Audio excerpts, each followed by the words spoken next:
Doctor चनाना, इन्होंने कहा कि इमोशनल ब्रेकडाउन होता है, which is true, the C word like we से।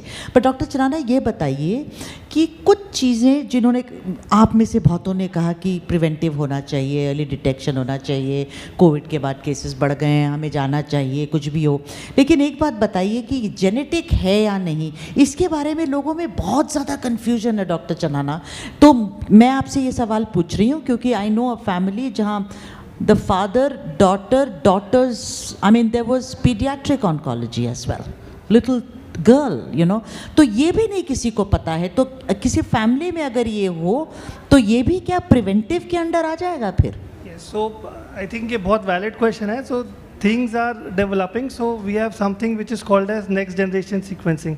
So कुछ hereditary panels होते हैं which we do for certain patients. किसी patients में जिसमें family history है उसमें indicated है कि फैमिली में ब्रेस्ट कैंसर है या यंग ब्रेस्ट कैंसर के पेशेंट्स है या फिर ओवरी कैंसर है, more than one family members है, तो there are certain defined test जो हम करके आइडेंटिफाई कर सकते हैं.